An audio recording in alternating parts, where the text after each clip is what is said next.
Hello welcome back to Xylem Learning. JC ആണ്, ജിതിൻ സാറാണ് സംസാരിക്കുന്നത്. മകളെ ഓണം എക്സാം അടുത്തെത്തിയിരിക്കുകയാണ്. അപ്പോൾ അടിപൊളിയായിട്ട് ഉഷാറായിട്ട് മക്കൾ എന്ത് ചെയ്യണം, ഇതുപോലെ തന്നെ ഓണം എക്സാം എഴുതണം.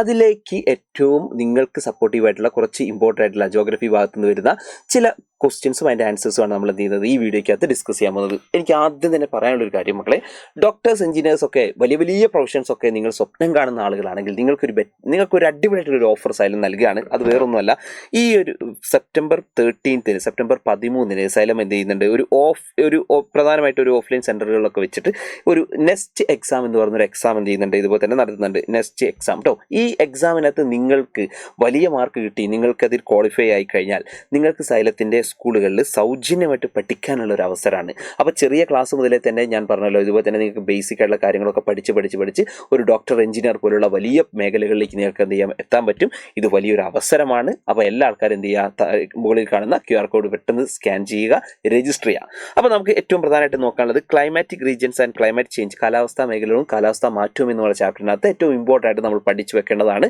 മക്കളെ, ഒരു essay ഒക്കെ ചോദിക്കാൻ സാധ്യതയുള്ള ഒരു ക്വസ്റ്റ്യൻ ആണ് നിങ്ങൾക്ക് മുൻപിൽ ഇവിടെ കാണുന്നത്. ക്വസ്റ്റ്യൻ ഇതാണ്: explain the characteristics of Mediterranean climatic region based on hints, temperature, annual rainfall, natural vegetation, agriculture. മക്കളെ, മെഡിറ്ററേനിയൻ കാലാവസ്ഥാ മേഖലയുടെ സവിശേഷതകൾ ചുവടെ നൽകിയിട്ടുള്ള സൂചനകളുടെ അടിസ്ഥാനത്തിൽ വ്യക്തമാക്കുക. താപനില, വാർഷിക മഴ, നൈസർഗിക സസ്യജാലം, കൃഷി. മക്കൾ ശ്രദ്ധിക്കണം, ഇതൊരു essay ആയിട്ടൊക്കെ ചോദിക്കാൻ സാധ്യത ഉള്ളതാണ്. 8 പ്രധാനപ്പെട്ട കാലാവസ്ഥാ മേഖലകൾ നമ്മൾ പഠിക്കുന്നുണ്ട് എന്നറിയാം. അതിനകത്ത് ഏറ്റവും ഇമ്പോർട്ടൻ്റ് ആയിട്ട് ചോദിച്ച ഒന്നാണ് ഇത് മെഡിറ്ററേനിയൻ ക്ലൈമാറ്റിക് റീജിയൻ. ഇത് നമ്മൾ ഡീറ്റെയിൽ ആയിട്ട് എന്ത് ചെയ്യണം, പഠിക്കണം. മക്കളെ, എന്താണ് ഈ മെഡിറ്ററേനിയൻ ക്ലൈമാറ്റിക് റീജിയൻ എന്ന് പറഞ്ഞാൽ? നോക്ക്, ഇത് എവിടെയാണ് സ്ഥിതി ചെയ്യുന്നത്? ഈ പറഞ്ഞ ഇവിടെയാണ് മെഡിറ്ററേനിയൻ സീ എന്ന് പറഞ്ഞാൽ മുകളിൽ യൂറോപ്പ്, താഴെ ആഫ്രിക്ക, ഈ ഒരു ഭാഗത്ത് കിഴക്ക് ഭാഗത്ത് നമ്മുടെ ഏഷ്യ. അപ്പോൾ ഏഷ്യ, യൂറോപ്പ്, ആഫ്രിക്ക, ഈ പറയുന്ന 3 വൻകരകൾക്കിടയിലുള്ളതാണ് ഇത് ഈ മെഡിറ്ററേനിയൻ സീ എന്ന് പറയുന്നത്. ഈ മെഡിറ്ററേനിയൻ സീയുടെ ഈ ഒരു ഭാഗത്ത് പ്രധാനമായിട്ട് ഒരു കാലാവസ്ഥ കിട്ടുന്നുണ്ട്. ആ സമാനമായ കാലാവസ്ഥ ലോകത്ത് ഈ നോർത്ത് അമേരിക്കയുടെ ഈ ഒരു ഭാഗത്ത് കിട്ടുന്നുണ്ട്, ഈ സൗത്ത് അമേരിക്ക അല്ലെങ്കിൽ ലാറ്റിൻ അമേരിക്കയുടെ ഈ ഒരു ഭാഗത്ത് കിട്ടുന്നുണ്ട്, ആഫ്രിക്കയുടെ ഒക്കെ താഴെ ഭാഗത്ത് കിട്ടുന്നുണ്ട്. അപ്പോൾ അതുകൊണ്ട് ഈ പ്രദേശങ്ങളെയൊക്കെ തന്നെ, അതായത് ഈ ഒരു പച്ച കളറിൽ കാണുന്ന ഈ ഒരു പ്രദേശങ്ങളെയൊക്കെ തന്നെ നമ്മൾ എന്ത് വിളിക്കും, മെഡിറ്ററേനിയൻ ക്ലൈമാറ്റിക് റീജിയൻ അല്ലെങ്കിൽ മെഡിറ്ററേനിയൻ കാലാവസ്ഥാ മേഖല എന്ന പേരിലാണ് നമ്മൾ എന്ത് ചെയ്യുന്നത്, അറിയപ്പെടുന്നത്. ഇനി ഇതാ നിങ്ങൾ നോക്ക്, പ്രധാനമായിട്ട് ഇതിൻ്റെ ലാറ്റിറ്റ്യൂഡിനൽ എക്സ്റ്റൻഷൻ പറയുകയാണെങ്കിൽ 30 to 45 ആണ്. മക്കൾ ശ്രദ്ധിക്കുക, പ്രധാനമായിട്ട് എത്രയാണ്, 30 മുതൽ 45 വരെ ആട്ടോ ഇതിൻ്റെ എന്താ അക്ഷാംശ വ്യാപ്തി എന്ന് പറഞ്ഞാൽ. 30 ഡിഗ്രി മുതൽ 45 ഡിഗ്രി വരെയാണ് ഇതിന്റെ അക്ഷാംശ വ്യാപ്തി. Okay, ready.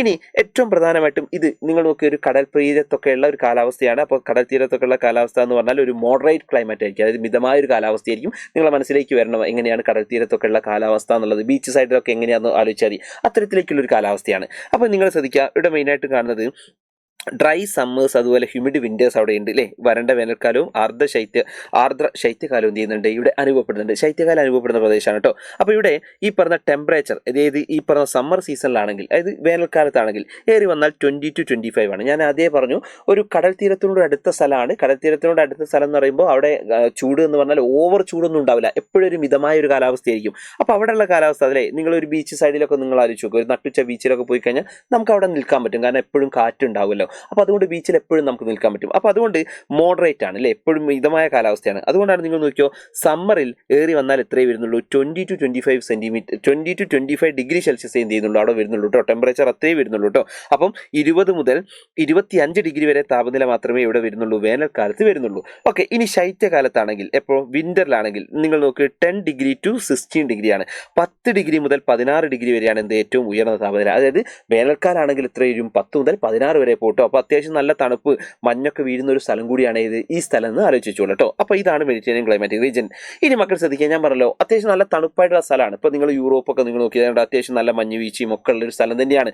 അപ്പോൾ ഇങ്ങനെയുള്ള സ്ഥലത്താണെങ്കിൽ സ്വാഭാവികമായിട്ടും നല്ല തണുപ്പുള്ള സ്ഥലമാണ്. അപ്പോൾ അവിടുത്തെ ഏറ്റവും മെയിനായിട്ടും നിങ്ങൾ നോക്കിയാൽ മതി, വിന്റർ റെയിൻഫാൾ, അവിടെ ഏറ്റവും മെയിനായിട്ട് അവിടുത്തെ കാലാവസ്ഥയൊക്കെ സ്വാധീനിക്കുന്ന ഒന്നാണ് ഇത് വിന്റർ റെയിൻഫാൾ. ആ വിന്റർ റെയിൻഫാൾ എന്ന് പറഞ്ഞാൽ 30 to 75 സെൻറ്റിമീറ്ററിലാണ് പെയ്യുന്നത് കേട്ടോ. ശൈത്യകാലത്ത് മെയിനായിട്ടും അവിടെ എപ്പോഴാണെന്ന് വെച്ചാൽ ഈ ശൈത്യകാലത്താണ്, ഈ വിന്റർ സീസണിലൊക്കെയാണ് ഇത് ചെയ്യുന്നത്. ഇതുപോലെ തന്നെ അവിടെ ഉണ്ടാകുന്നത് കേട്ടോ, വിന്റർ സീസണിലാണ്. അപ്പോൾ ഈ ശൈത്യകാലത്ത് 30 മുതൽ 75 വരെയാണ് അവിടെ ഈ മഴ എന്ത് ചെയ്യുന്നത്, കിട്ടുന്നത്.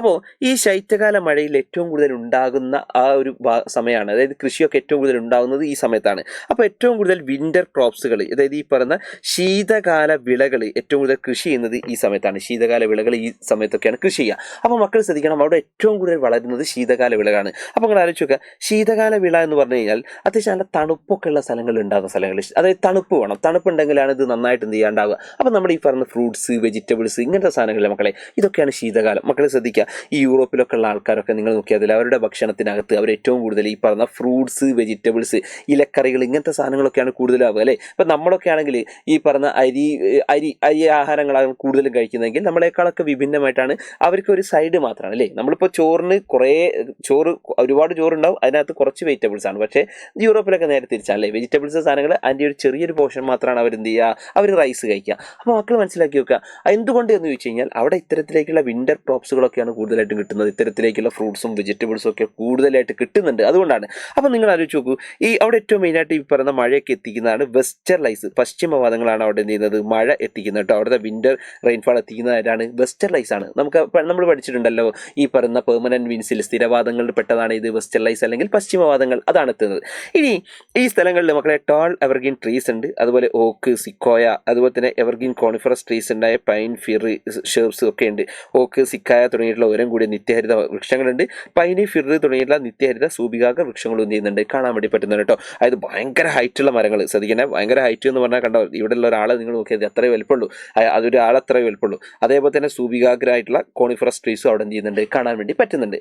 ഇനി ഞാൻ മുൻപേ പറഞ്ഞല്ലോ, ഒരുപാട് ഫ്രൂട്ട്സും സാധനങ്ങളൊക്കെ ഇതുപോലെ തന്നെ എന്ത് ചെയ്യുന്നുണ്ട്, ഇവിടെ ഉണ്ട് എന്ന് പറഞ്ഞു അല്ലേ. ഇപ്പോൾ fruits and vegetables are the major producers in this region അല്ലേ. അപ്പോൾ നിങ്ങൾ നോക്കിയാൽ ഈ പഴവർഗ്ഗങ്ങളും പച്ചക്കറികളുമാണ് ഇവിടുത്തെ പ്രധാനപ്പെട്ട പ്രധാന കൃഷി. നിങ്ങൾ ശ്രദ്ധിക്കണേ, നമ്മുടെ റൈസ്, വീറ്റ്, ഈ നെല്ലും ഗോതമ്പൊന്നും അല്ല, പകരം ഇവിടെ എന്താണ്, ഫ്രൂട്ട്സും വെജിറ്റബിൾസും ആണ് മെയിൻ ആയിട്ടുള്ളത്. അപ്പോൾ നിങ്ങൾ ആലോചിച്ച് നോക്കുക, ഫ്രൂട്ട്സും വെജിറ്റബിൾസും വ്യാപകമായിട്ടുണ്ട്. അപ്പോൾ സ്വാഭാവികമായിട്ട് ഇതൊക്കെ കുറേ കഴിച്ചാൽ പിന്നെ ബാക്കി വരും. അപ്പോൾ സ്വാഭാവികമായിട്ട് അവരെന്ത് ചെയ്യും, ഇതൊക്കെ തന്നെ എന്തെങ്കിലും തരത്തിലേക്ക് ഉപയോഗപ്പെടുത്തും. അതിന് വേണ്ടിയിട്ടാണ് മക്കളെ, അവിടെയാണ് ഏറ്റവും മെയിനായിട്ടും ഈ പറഞ്ഞ വൈൻ ഉണ്ടാക്കുന്നത് അല്ലേ. ഈ ഫ്രൂട്ട്സും വെജിറ്റബിൾസും ഒക്കെ ഉപയോഗിച്ചിട്ടാണല്ലോ വൈൻ ഉണ്ടാക്കുക. അപ്പോൾ നിങ്ങൾ നോക്കിയാൽ ഈ Mediterranean countries is the world leading producers of wine. മക്കൾ ശ്രദ്ധിക്കണം, ലോകത്തിലെ വൈൻ ഉൽപ്പാദനത്തിൽ ഏറ്റവും മുൻപിലുള്ള രാജ്യമാണ് ഇത് മെഡിറ്ററേനിയൻ രാജ്യങ്ങൾ. ലോകത്തിൽ വൈൻ ഉൽപ്പാദനത്തിൽ ഏറ്റവും മുൻപിലുള്ളതാണ് ഈ ഇവിടെ കേട്ടോ. അവിടുത്തെ കാലാവസ്ഥയ്ക്ക് അനുകൂലമായതുകൊണ്ടാണ് കേട്ടോ അവിടെ വൈനൊക്കെ അവർ ഉപയോഗിക്കുന്നത്. അത് വിചാരിച്ച് നമ്മൾ എന്ത് ഉപയോഗിക്കേണ്ട ഒരു ആവശ്യമില്ല, കാരണം നമ്മുടെ കാലാവസ്ഥയൊന്നും അല്ല. അത് ഞാൻ പറഞ്ഞു വരുന്നത്, ഇത്തരത്തിലേക്കുള്ള ഒരു ലഹരി സാധനങ്ങളും നമ്മൾ ഉപയോഗിക്കാൻ പാടില്ല കേട്ടോ. അതാണ് പറഞ്ഞു വന്നത് കേട്ടോ. Okay, ready. ഇനി മക്കൾ ശ്രദ്ധിക്കുക, അടുത്തത് അവിടെ നിങ്ങൾ നോക്ക്, about 70% of citrus fruits export from the Mediterranean countries. മക്കളെ ശ്രദ്ധിക്കുക, നാരക ഫലങ്ങളുണ്ടല്ലോ, അതിൽ ലോകത്തിന്റെ മൊത്തം 70% കയറ്റുമതിയും എന്താണ്, ഈ മെഡിറ്ററേനിയൻ പ്രദേശത്ത് നിന്നാണ്. അതെന്തുകൊണ്ടാണെന്ന് വെച്ചാൽ അറിയാലോ, കൂടുതലും ഫ്രൂട്ട്സും വെജിറ്റബിൾസും ഒക്കെ ഇവിടെ ഉണ്ട്. അതുകൊണ്ട് തന്നെ നല്ല ഫ്രൂട്ട്സുകളൊക്കെ എന്ത് ചെയ്യുന്നുണ്ട്, ഇവിടെ കിട്ടുന്നുണ്ട് കേട്ടോ. അപ്പോൾ അത്തരത്തിലേക്കുള്ള സിട്രസ് ഫ്രൂട്ട്സുകൾ കേട്ടോ, ഈ പറഞ്ഞ നാരക ഫലങ്ങൾ ഏറ്റവും കൂടുതൽ കാണപ്പെടുന്നത് അല്ലെങ്കിൽ കയറ്റുമതി ചെയ്യപ്പെടുന്നത് ഇവിടെ നിന്നാണ്. ഓക്കെ, റെഡി അല്ലേ? റെഡി. അപ്പോൾ ഇത്രയുമാണ് നമുക്ക് മെയിനായിട്ട് പഠിക്കാനുള്ളത്. ഞാൻ പറഞ്ഞിട്ടുള്ള പോയിന്റുകളൊക്കെ നിങ്ങൾ ശ്രദ്ധിച്ചോ. ഇത്രയും പോയിന്റുകളാണ് ഇംഗ്ലീഷിലും മലയാളത്തിലും ഒക്കെ കാണാം. ആകെ ഇത്ര പോയിന്റ്സിലേ എന്തുള്ളൂ, മെഡിറ്ററേനിയൻ ക്ലൈമാറ്റിക് റീജിയനെ കുറിച്ചുള്ളൂ. അപ്പോൾ നിർബന്ധമായും പഠിച്ചു വെച്ചോളം. മെഡിറ്ററേനിയൻ ക്ലൈമാറ്റിക് റീജിയനുമായി ബന്ധപ്പെട്ട് എക്സാമിന് ചോദ്യങ്ങൾ വരാൻ സാധ്യത വളരെ എന്താണ്, കൂടുതലാണ് കേട്ടോ. Okay, ready. ഇനി അങ്ങനെയാണെങ്കിൽ അടുത്തൊരു ക്വസ്റ്റ്യൻ നിങ്ങൾ നോക്കൂ. അടുത്ത question, why are deserts are formed in the west of continents അല്ലേ. വൻകരയുടെ പടിഞ്ഞാറൻ അരികുകളിൽ മരുഭൂമികൾ രൂപപ്പെടുന്നത് എന്തുകൊണ്ടാണ്? നമ്മൾ പറഞ്ഞിട്ടുള്ളത് ഹോട്ട് ഡെസേർട്ട് അല്ലെങ്കിൽ ഉഷ്ണമരുഭൂമികളുമായി ബന്ധപ്പെട്ട ഒരു ചോദ്യമുണ്ട്, ആ ഭാഗത്തു നിന്നാണ് വരുന്നത്. മക്കളെ ശ്രദ്ധിക്കുക, ശ്രദ്ധിച്ചോ മക്കളെ, ഈ പറഞ്ഞ ലോകത്ത് പ്രധാനമായിട്ട് നിങ്ങൾക്ക് കുറേ കോണ്ടിനൻസ് കാണാം. ആ കോണ്ടിനൻസിൻ്റെ ഒക്കെ തന്നെ വെസ്റ്റ് സൈഡിൽ ഈ ഒരു ഭാഗത്താണ് എന്തുള്ളത്, ഡെസേർട്ട് ഉള്ളത്. ഒരു എക്സാമ്പിൾ നിങ്ങൾ കണ്ടതാ, ഈ അറ്റകാമ എന്ന് പറഞ്ഞ ഡെസേർട്ട് നമ്മുടെ സൗത്ത് അമേരിക്ക അല്ലെങ്കിൽ ലാറ്റിൻ അമേരിക്കയ്ക്കകത്താണ് സ്ഥിതി ചെയ്യുന്നത്. കണ്ടോ, ഈ ഒരു കോണ്ടിനെൻ്റ് ആണ് ലാറ്റിൻ അമേരിക്ക. ആ ലാറ്റിൻ അമേരിക്കൻ കോണ്ടിനെൻറ്റിൽ നമ്മൾ ഡയറക്ഷൻ പറയുകയാണെങ്കിൽ നോർത്ത്, എല്ലാവർക്കും അറിയാലോ, ഡയറക്ഷൻസ് ഒക്കെ പറയുകയാണെങ്കിൽ എല്ലാവർക്കും അറിയാം, ഡയറക്ഷൻസ് അറിയാം. ഈ ഡയറക്ഷൻസ് പറയുകയാണെങ്കിൽ നിങ്ങൾ നോക്കിയാൽ മതി, ഇവിടെയാണെങ്കിൽ നോർത്ത് വരും, ഇത് സൗത്ത് വരും, ഇത് ഏതാണ്, ഇത് വെസ്റ്റ് ആണ്, വെസ്റ്റ് അല്ലെങ്കിൽ പടിഞ്ഞാറാണ് അല്ലേ. ഇത് എല്ലാവർക്കും അറിയാം, ഈസ്റ്റ് അല്ലെങ്കിൽ കിഴക്കാണ്. നിങ്ങൾ നോക്ക്, ഈ ഒരു പടിഞ്ഞാറ് ഭാഗത്ത് അല്ലെങ്കിൽ ഈ വെസ്റ്റ് സൈഡിലാണ് എന്ത് കാണുന്നത്, നമ്മുടെ ഈ പറയുന്ന ഏറ്റവും പ്രധാനപ്പെട്ടുള്ള മരുഭൂമി കാണുന്നത്. അത് എന്തുകൊണ്ടാണ്, റീസൺ എന്താണ് മക്കളെ? അത് റീസൺ വേറൊന്നുമല്ല. നിങ്ങൾ നോക്കിയാൽ ഈ ലോകത്തിനകത്ത് ഇത് കാണപ്പെടുന്ന ലാറ്റിറ്റ്യൂഡ് നിങ്ങൾ ശ്രദ്ധിച്ചാൽ ഈ ഒരു പ്രദേശത്തിലെ ഈ ഒരു എന്താണ് പ്രധാനമായിട്ടും 20 to 30 ഡിഗ്രി വരെയുള്ള പ്രധാനപ്പെട്ടുള്ള ഈ ഒരു ഭാഗത്താണ് അല്ലേ, അക്ഷാംശങ്ങൾക്കിടയിലാണ് മരുഭൂമികളൊക്കെ വരുന്നത് അല്ലേ. അപ്പോൾ ഇവിടെ എന്താ സംഭവിക്കുന്നത് വെച്ച് കഴിഞ്ഞാൽ ഇവിടെ നോക്കണം, ഈ ഒരു ഭാഗത്ത് പ്രധാനമായിട്ടും വീശുന്ന പെർമനൻസ് വിൻസ് അല്ലേ, പെർമനന്റ് വിൻസിൽപ്പെട്ടാണ് ട്രേഡ് വിൻസ് അല്ലെങ്കിൽ വാണിജ്യവാദങ്ങൾ അല്ലേ. നമ്മൾ പഠിച്ചിട്ടുള്ള വിൻഡാണ് ഇത് ട്രേഡ് വിൻസ് അല്ലെങ്കിൽ വാണിജ്യവാദങ്ങൾ. നമ്മൾ പഠിച്ചൊരു വിൻഡാണ് ഇത് വാണിജ്യവാദങ്ങൾ. അപ്പോൾ എന്താ സംഭവിക്കുന്നത് എന്ന് വെച്ച് കഴിഞ്ഞാൽ ഈ വാണിജ്യവാദങ്ങളൊക്കെ തന്നെ വീശുന്നത് അവസാനം എങ്ങോട്ടാണ് വീശുന്നത് വെച്ചാൽ പടിഞ്ഞാറോട്ടാണ്. ഈ പടിഞ്ഞാറോട്ടാണ് ഈ വാണിജ്യവാദങ്ങളൊക്കെ വീശുന്നത്. അപ്പോൾ പ്രധാനപ്പെട്ട ഒരു വൻകരേൻ്റെ ഒക്കെ ഒരു ഭാഗത്തു നിന്നാണെങ്കിൽ കടലിൽ നിന്ന്, അപ്പോൾ ഇവിടെ ഈ പറഞ്ഞ കടലിൽ നിന്ന് ഇതേപോലെ തന്നെ എന്താണ് ഈ പറയുന്ന കാറ്റ്, ഈ പറഞ്ഞ ട്രേഡ് വിൻസ് ഇങ്ങോട്ട് കയറും. അത് കയറുന്ന സമയത്ത് ഫസ്റ്റ് കയറുമ്പോൾ അത് നല്ല മോയ്സ്ചർ വിൻഡ് ആയിരിക്കും, നല്ല നനവൊക്കെ അതിനുണ്ടാവും. പിന്നെ അതിങ്ങനെ എത്തി അവിടെ നിന്ന് ഇങ്ങനെ ഈ പറയുന്ന ഇതൊരു നനവൊക്കെ നഷ്ടപ്പെട്ട് മോയ്സ്ചറൊക്കെ നഷ്ടപ്പെട്ട് ലാസ്റ്റ് ഇവിടെ എത്തുമ്പോഴേക്കും അത് എന്തായി മാറും, ഡ്രൈ കോൾഡ് വിൻസ് ആയിരിക്കും. ഭയങ്കര ഡ്രൈ വിൻഡായിട്ട് എന്ത് ചെയ്യും മാറും, അത് ഒരു ഡ്രൈ ആയി മാറും. അപ്പോൾ അതുകൊണ്ടാണ് ഈ പറയുന്ന കോണ്ടിനെൻസിന്റെ വെസ്റ്റ് സൈഡിൽ എന്ത് വരുന്നത്, ഈ പറയുന്ന ഡെസേർട്ടുകളൊക്കെ വരുന്നത് കേട്ടോ. അപ്പോൾ അതിന്റെ കാരണക്കാരൻ ആരാന്ന് ചോദിച്ചു കഴിഞ്ഞാൽ ആ കാരണക്കാരൻ ട്രേഡ് വിൻസുകളാണ് കേട്ടോ, വാണിജ്യവാദങ്ങളാണ് ഇതിൻ്റെയൊക്കെ കാരണക്കാരൻ കേട്ടോ. അപ്പോൾ നമുക്ക് ആ പറഞ്ഞ സാധനങ്ങളൊക്കെ നോക്കാം, നമ്മൾ പറഞ്ഞതൊക്കെ ശരിയാണോ നോക്കാം. നോക്കുകളെ, ആസ് ദ ട്രേഡ് വിൻസ് അല്ലേ, അവിടെ പറയുന്നുണ്ട് as the trade winds travel across the continent reaches the western margins the wind loses is moisture and become dry എന്ന് പറയുന്നുണ്ട്. ശ്രദ്ധിക്കണേ, വാണിജ്യവാദങ്ങൾ വൻകരയ്ക്ക് കുറുകെ സഞ്ചരിച്ച് പടിഞ്ഞാറ് അരികുകളിലേക്ക് എത്തുന്നതോടെ കാറ്റുകളിലെ ഈർപ്പം നഷ്ടപ്പെട്ട് ഇവ വരണ്ട കാറ്റുകളായി മാറുന്നു. അതിനാൽ വൻകരകളുടെ പടിഞ്ഞാറ് അരികുകൾ വർഷം മുഴുവൻ വരണ്ടതായി കാണപ്പെടുന്നു. ഇതാണ് വൻകരകളുടെ പടിഞ്ഞാറൻ അരികുകളിൽ മരുഭൂമികൾ രൂപപ്പെടാനുള്ള പ്രധാനപ്പെട്ട കാരണം. അവിടെ പറയുന്നുണ്ട് this is the main reason for the formation of deserts on the western margins of continents എന്ന് പറയുന്നത്. മക്കൾ പഠിച്ചു വെച്ചോളം ഇമ്പോർട്ടൻ്റ് ആയിട്ടുള്ള ഒരു ക്വസ്റ്റ്യൻ ആണ് ഇത്, ഈ ക്വസ്റ്റ്യൻ എന്ന് പറയുന്നത് കേട്ടോ. ഓക്കെ, റെഡി അല്ലേ, സെറ്റ് അല്ലേ? യെസ്. അങ്ങനെയെങ്കിൽ മക്കൾസെ ഇനി നിങ്ങൾ നോക്ക്, അടുത്തൊരു ക്വസ്റ്റ്യൻ അടുത്തൊരു ഇതുമായി ബന്ധപ്പെട്ട് വരാൻ സാധ്യതയുള്ള ഒരു ക്വസ്റ്റ്യൻ ആണ് മക്കളെ. What is the reason why the taiga climatic region is not found in the southern hemisphere? മക്കളെ, ദക്ഷിണാർദ്ധഗോളത്തിൽ ടൈഗ കാലാവസ്ഥാ മേഖല നമുക്കറിയാം മക്കളെ, പ്രധാനമായിട്ട് 8 കാലാവസ്ഥാ മേഖലകളിൽ ഒന്നാണ് ഇത് ടൈഗ എന്ന് പറയുന്നത്. 7ാമതായിട്ട് നമ്മൾ ഡിസ്കസ് ചെയ്തതാണ്. ആ ടൈഗ കാലാവസ്ഥാ മേഖല ദക്ഷിണാർദ്ധഗോളത്തിൽ കാണപ്പെടാത്തതിൻ്റെ കാരണം എന്താണ്? സദേൺ ഹെമിസ്ഫിയറിൽ എന്തില്ല, ടൈഗ കാണുന്നില്ല. നിങ്ങൾ നോക്കുക, ഈ ടൈഗ വേൾഡിനകത്ത് ഈ ഒരു ഭാഗത്ത് മാത്രമാണ് നമ്മൾ എന്ത് കാണുന്നത്, ഈ പറയുന്ന ടൈഗ കാണുന്നത് ഈ ഭാഗത്ത് മാത്രമാണ്. ഈ ഭാഗം എന്ന് പറഞ്ഞാൽ ഇത് പ്രധാനമായിട്ടും നമുക്കറിയാം ഇത് നോർത്തേൺ ഹെമിസ്ഫിയർ ആണ് അല്ലേ. നമ്മൾ ഹെമിസ്ഫിയർ പറയുന്ന സമയത്ത് ഇത് നോർത്തേൺ ഹെമിസ്ഫിയർ അല്ലെങ്കിൽ ഉത്തരാർദ്ധഗോളമാണ്. അതേപോലെ തന്നെ ഇതാണെങ്കിലോ സദേൺ ഹെമിസ്ഫിയർ, താഴെയാണെങ്കിൽ ദക്ഷിണാർദ്ധഗോളം, സദേൺ ഹെമിസ്ഫിയർ ഉണ്ട്, ദക്ഷിണാർദ്ധഗോളം ഉണ്ട്. അപ്പോൾ നമ്മുടെ ചോദ്യം, എന്തുകൊണ്ട് ദക്ഷിണാർദ്ധഗോളത്തിൽ കാണുന്നില്ല, താഴെ എന്തുകൊണ്ട് കാണുന്നില്ല? മക്കളെ, താഴെ കാണാത്തതിൻ്റെ റീസൺ എന്ന് പറയുന്നത് ടെക്സ്റ്റിലുള്ള പ്രധാനപ്പെട്ട മാപ്പ് നിങ്ങൾ നോക്കിയേ, ഇങ്ങനെയാണ് ടൈഗ കൊടുത്തത് കണ്ടോ, ഈ ഒരു ഷെയ്ഡ് കണ്ടോ, ഈ ഒരു ഭാഗത്ത് മാത്രമേ ഉള്ളൂ, ഇവിടെ ഇല്ല. എന്തായിരിക്കാം റീസൺ നമ്മൾ നോക്കണം. എന്തുകൊണ്ട് ഇത് ഉണ്ടായിട്ടില്ല, ടൈഗ എന്തുകൊണ്ട് കാണുന്നില്ല? മക്കളെ, വേറെ ഒന്നുമില്ലടാ, കാരണം എന്ന് പറഞ്ഞാൽ ഇത്രയേ ഉള്ളൂ. ഇവിടെ ഈ പറയുന്ന ഈ ഒരു താഴെ ഭാഗത്ത് സദേൺ ഹെമിസ്ഫിയറിൽ എന്തില്ല, ലാൻഡ് ഏരിയ അല്ല. ഈ ഒരു ഭാഗത്ത് എന്തില്ല, ലാൻഡ് ഏരിയ അല്ല. ഇവിടെ കണ്ടോ, ഇവിടെ നിങ്ങൾക്ക് നോക്കിയാൽ മതി, ഇവിടെ ഫുള്ള് ഓഷ്യനാണ്, ഇവിടെ എന്തില്ല, ലാൻഡ് ഏരിയ ഇല്ല. അത് തന്നെയാണ് എന്ത് റീസൺ എന്ന് പറഞ്ഞോ. അപ്പം നിങ്ങൾ നോക്കി, അവിടെ പറയുന്നുണ്ട് taiga climatic region is absent in high attitudes of southern hemisphere because the extent of land mass is generally less എന്ന് പറയുന്നുണ്ട്. ദക്ഷിണാർദ്ധഗോളത്തിൽ ഉയർന്ന അക്ഷാംശങ്ങളിൽ വൻകരകളുടെ വ്യാപ്തി പൊതുവെ കുറവായതിനാൽ ടൈഗ കാലാവസ്ഥാ മേഖല കാണപ്പെടുന്നില്ല. ഓർത്തു വെച്ചോളാം. അപ്പോൾ ഇത്രയാണ്. അപ്പോൾ ഇതാണ് ഈ ക്വസ്റ്റ്യൻ, അതിൻ്റെ ആൻസർ ഇതാണ് കേട്ടോ. ഓക്കെ, റെഡിയാണോ? സെറ്റാണോ മക്കളെ? സെറ്റാണോ?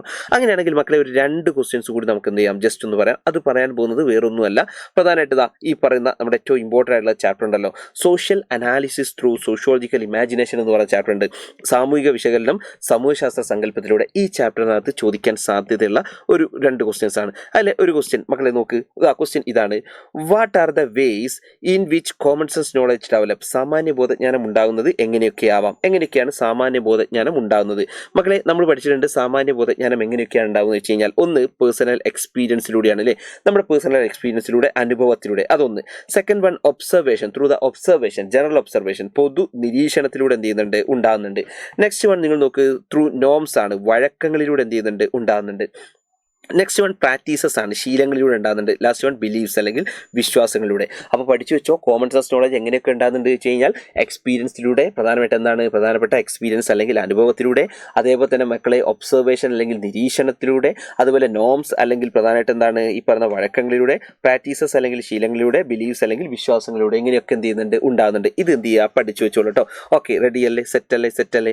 ഇനി അങ്ങനെയാണെങ്കിൽ എക്സാമിന് വരും അല്ലേ, നിർബന്ധമായിട്ട് വരും. അമീൻ സാർ നിങ്ങൾ ആലോചിച്ച് നോക്കുക, നമ്മൾ ഇത് എടുക്കുന്ന സമയത്ത് പോലും അമീൻ സാർ എന്ത് ചെയ്യുന്നുണ്ട്, വന്നിട്ടുണ്ടെങ്കിൽ മക്കൾ ആലോചിച്ച് നോക്കണം, അത്രയും ഇമ്പോർട്ടൻ്റ് ആയിട്ടുള്ളതാണ് കേട്ടോ. അത്രയും വരും. ഇനി അങ്ങനെയാണെങ്കിൽ മക്കളെ ശ്രദ്ധിക്കുക, what are the characteristics of sociological imagination? സമൂഹശാസ്ത്ര സങ്കല്പത്തിന്റെ പ്രത്യേകതകളുണ്ട് മക്കളെ. ഇതാ പ്രത്യേകതകൾ, ഇത്രയാണ് പ്രത്യേകതകളുള്ളത്. ഇത് ശ്രദ്ധിക്കുക, നമ്മൾ ഡിസ്കസ് ചെയ്തിട്ടുണ്ട്. ഇതൊക്കെ ഒരു എന്താണ്, നിങ്ങൾക്ക് ഏറ്റവും ഈസി ആവുന്ന തരത്തിലേക്ക് നമ്മൾ എടുക്കുന്നുണ്ട്. അതെവിടെയെന്നറിയോ, നമുക്ക് നടക്കുന്ന പബ്ലിക് ലൈവിനകത്താണ് എന്ത് ചെയ്യുന്നത്, നമ്മൾ നടക്കുന്നത്. അപ്പോൾ അതിനകത്ത് നിങ്ങൾ മാക്സിമം വരിക, നമുക്ക് എന്ത് ചെയ്യാം, അടിപൊളിയായിട്ട് പഠിക്കാം. അപ്പോൾ എനിക്ക് പറയാനുള്ള ഒറ്റ കാര്യമാണ് മക്കളെ, ഈ ഓണം എക്സാമിനകത്ത് വലിയ മാർക്ക് നമ്മൾ സ്കോർ ചെയ്യണം. നമ്മുടെ വീട്ടുകാരും നാട്ടുകാരും ഫ്രണ്ട്സും ഒക്കെ നമ്മുടെ മാർക്ക് എന്ത് ചെയ്യുന്നുണ്ട്, നോക്കുന്നുണ്ട്.